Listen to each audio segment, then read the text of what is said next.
માહિતી બદલ। સમાચારમાં આગળ વાત કરીએ વલસાડથી મહત્વના સમાચાર સામે આવી રહ્યા છે। બ્રેકિંગ ન્યૂઝ જણાવી દઈએ, વલસાડ જિલ્લામાં વરસાદનું રેડ એલર્ટ જાહેર કરવામાં આવ્યું છે। સૌથી મોટા સમાચાર જણાવી દઈએ, હવામાન વિભાગે 6 તારીખ સુધી વલસાડમાં આપ્યું રેડ એલર્ટ। રેડ એલર્ટને લઈને વલસાડ જિલ્લા વહીવટી તંત્ર એલર્ટ મોડમાં આવી ગયું છે। જિલ્લાના તમામ વિભાગોને સતર્ક કરાયા। વલસાડમાં આજે 7 ઇંચ વરસાદ ખાબક્યો। નીચાણવાળા અનેક વિસ્તારોમાં રસ્તાઓ પર પાણી ફરી વળ્યા છે। સલામતીના ભાગરૂપે જિલ્લામાં 27 રસ્તાઓ બંધ કરવામાં આવ્યા છે।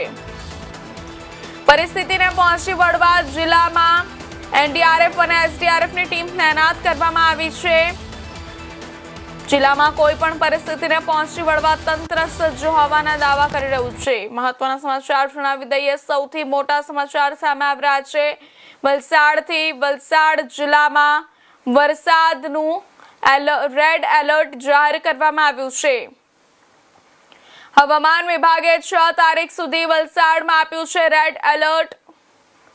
રેડ એલર્ટને લઈને વલસાડ જિલ્લા વહીવટી તંત્ર સજ્જ થઈ ગયું છે। જિલ્લાના તમામ વિભાગોને સતર્ક કરવામાં આવ્યા છે। વલસાડમાં આજે 7 ઇંચ વરસાદ ખાબક્યો છે।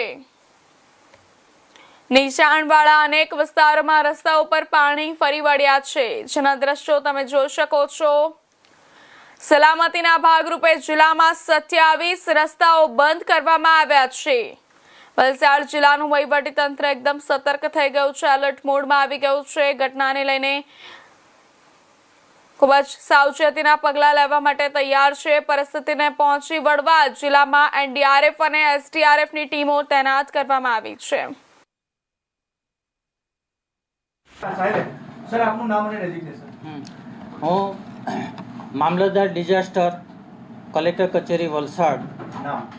શ્રી એચ કાકલોતર।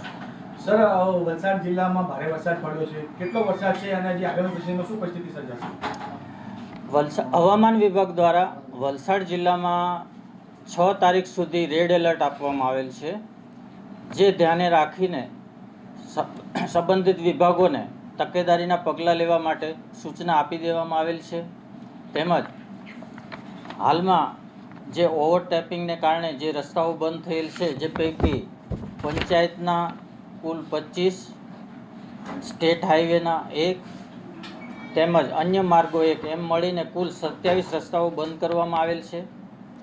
તેમજ અત્રેના જિલ્લામાં સવારના 6 થી 10 કલાક સુધી આંકડા જોઈએ તો વલસાડ શહેરમાં 175 mm, ધરમપુરમાં 62 mm, પારડીમાં 71 mm, કપરાડામાં 60 mm, ઉમરગામમાં 29 mm, Umargam Vapi 55 mm અને નાના પોંઢામાં 84 mm વરસાદ પડેલ છે।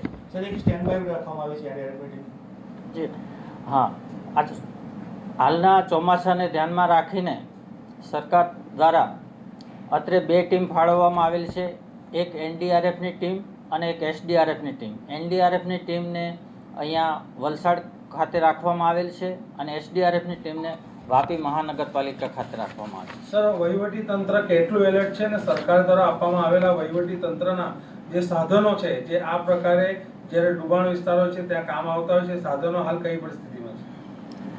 વલસાડ જિલ્લામાં આ ચોમાસાને ધ્યાનમાં રાખીને પહેલેથી જ તે દરેક તાલુકામાં સાધનો આપી દેવામાં આવ્યા છે, એમની ચકાસણી કરી દેવામાં આવી છે અને જરૂર પડે એમનો ઉપયોગ પણ કરવામાં આવનાર।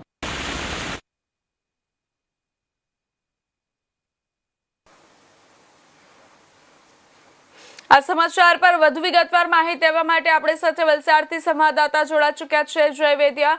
જી જય, વલસાડ જિલ્લામાં હાલ વરસાદની સ્થિતિ કેવી છે અને હવામાન વિભાગે રેડ એલર્ટ જાહેર કર્યું છે, તંત્ર દ્વારા શું ખાસ તૈયારીઓ કરવામાં આવી છે, વિગતવાર જણાવજો। વલસાડ તાલુકાની વાત કરીએ તો 7 ઇંચથી વધુ વરસાદ થોડા જ સમયમાં પડવાને કારણે વલસાડમાં ચારેકોર પાણી થઈ ગયું હતું। વહેલી સવારથી જ સ્કૂલના વિદ્યાર્થીઓ પહેલા તો હેરાન થયા હતા, કારણ કે રજા ડિક્લેર કરવામાં થોડી વાર લાગી હતી। તો ઘણા વિસ્તારો જેવા કે તિથલ રોડ, ચિપ્પાડ ગરનાળુ, દાણા બજાર, એમજી રોડ અને ખાસ કરીને જે તિથલ રોડના અંદરૂની વિસ્તાર છે, નાનકવાડા જતા વિસ્તાર છે, એ વિસ્તારોમાં એ પ્રકારે પાણી ભરાઈ ગયા હતા કે લોકોના વાહનો પણ બંધ પડી ગયા હતા, આવાજાહી પણ અટકી ગઈ હતી. તો ચિપ્પાડ ગરનાળુ અને મોગરાવાડી ગરનાળુ જે છે તે પણ પાણીથી છલોછલ ભરાઈ ચૂક્યું હતું. ત્યાં પણ પોલીસે બેરિકેડ મૂકીને આવાજાહી બંધ કરી દીધી હતી. અબ્રામા વિસ્તાર હોય, ચીકી ફેક્ટરીનો વિસ્તાર હોય, ત્યાં પણ ઘરોમાં પાણી ભરાયા હતા. તો વલસાડના ધુરી તળાવ વિસ્તારમાં પણ ઘરોની અંદર પાણી ભરાયા હતા. નાની નાની દુકાનો હોય છે, તેઓની જે સામગ્રી હોય છે તે પણ પાણીમાં ભીની થઈ ગઈ હતી. ખૂબ વહેલી સવારે ધોધમાર વરસાદ પડવાને કારણે લોકોને સમય પણ નહોતો મળ્યો કે પોતાની ઘર વકરી બચાવી શકે કે દુકાનનો સામાન બચાવી શકે. તો બીજી તરફ મિશન કોલોની વિસ્તારમાં જે અલગ અલગ સોસાયટી આવેલ છે, રશ્મિ પાર્ક સોસાયટી હોય કે સત્યમ સોસાયટી હોય, આ સોસાયટીઓના ઘરોની અંદર પાણી ભરાયા હતા. મહત્વની બાબત પ્રેરણા એ છે કે આ ઘરોની અંદર સિનિયર સિટીઝનો એટલે કે ખાસ કરીને રિટાયર્ડ જે લોકો છે, વૃદ્ધ નાગરિકો છે, તેઓ એકલવાયુ જીવન જીવે છે, એકલા તેઓ રહે છે, તેઓના પરિવારજનો કોઈ અન્ય જગ્યા પર નોકરી કરે છે. તેવા સંજોગોમાં ઘરોમાં પાણી ભરાઈ જતા તેઓની હાલત ખૂબ કફોડી બની હતી. વલસાડ નગરપાલિકાના પ્રી મોન્સૂનની કામગીરીની વાત કરીએ તો 74 લાખ રૂપિયા જેટલા એક નાનકડા શહેરમાં પ્રી મોન્સૂનની કામગીરી માટે ખર્ચવામાં આવ્યા. પરંતુ એ ખર્ચાને નાણાંની અગર વાત કરીએ તો એનું જે રિઝલ્ટ મળવું જોઈએ એ કોઈ પણ જગ્યાએ સારું દેખાતું નહોતું. કોઈ એક જગ્યા વલસાડ નગરપાલિકાની બાકી નહોતી જ્યાં પાણી નહોતું ભરાયું. પાણી નિકાલની વ્યવસ્થા અને ગટર સફાઈની જે કામગીરી કરવાની હતી એ યોગ્ય રીતે નથી કરાઈ, એ સ્પષ્ટપણે દેખાઈ આવે છે. પહેલા જ વરસાદમાં વલસાડની હાલત એ થઈ ગઈ હતી કે તમામ જગ્યા ઉપર પાણી ભરાયા, ઘરોમાં પાણી ભરાયા અને લોકો માત્ર પાણી ઉતરી જાય એની રાહ જોઈ શકે. તંત્રના ભરોસે લોકોએ પણ હવે રહેવાનું બંધ કરી દીધું છે. જી જે 27 રસ્તાઓ બંધ કરવામાં આવ્યા છે, તો વાહન વ્યવહાર અને વૈકલ્પિક રૂટ અંગે શું વ્યવસ્થા કરવામાં આવી છે? વલસાડ જિલ્લાની અગર વાત કરીએ તો જે લો લાઇન બ્રિજ હોય છે, જેના પરથી પાણી ફરી વળ્યું છે, એવા 27 જેટલા રસ્તાઓ બંધ કરવામાં આવ્યા છે. અને હાલની સ્થિતિને સમજીએ તો આ જે રસ્તાઓ બંધ થયા છે તેને લઈને ખૂબ મોટો ચકરાવો લોકોએ લેવો પડતો હોય છે.